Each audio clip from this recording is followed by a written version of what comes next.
दिवसाची सुरुवात येशूबरोबर.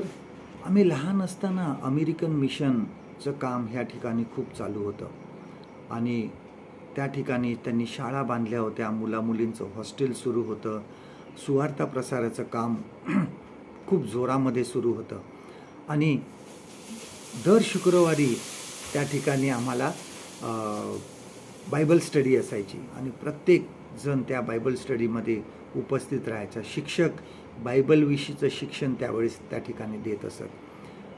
स्तोत्र पाठ करून घेतली जायची, दाखल्यावरून त्यांना शिक्षण दिलं जायचं.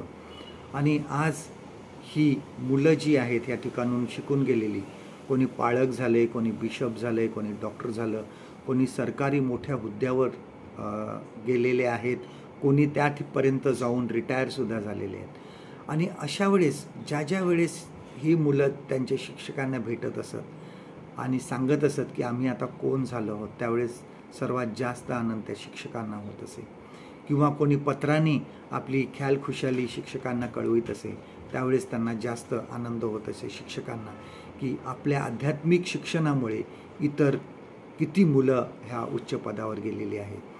ज्यावेळेस आपण नव्या करारामध्ये पाऊल आणि योहानांचे पत्र ज्यावेळेस वाचतो त्यावेळेस त्यांनासुद्धा आनंद होत असे जर कोणी त्यांच्या शिक्षणाने पुढे गेला असेल, त्यांच्या त्या मुलांची किंवा ज्यांना त्यांनी शिक्षण दिलं त्यांची आध्यात्मिक वाढ होत असेल.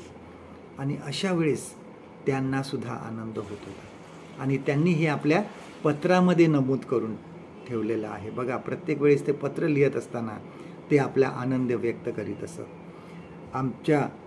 आज आमच्या जीवनामुळे कोणाचं परिवर्तन होत आहे, आमच्या शिक्षणामुळे आज कोण पुढे जात आहेत, आध्यात्मिक त्यांची वाढ होत आहे.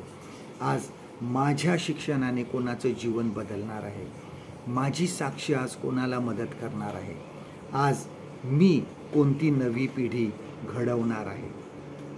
आजचं देवाचं वचन आपल्यासाठी हे आहे, योहानाचे 3 पत्र ह्यामधील 4थं वचन बघूया आपण. 3 जॉन चॅप्टर 1 and verse 4.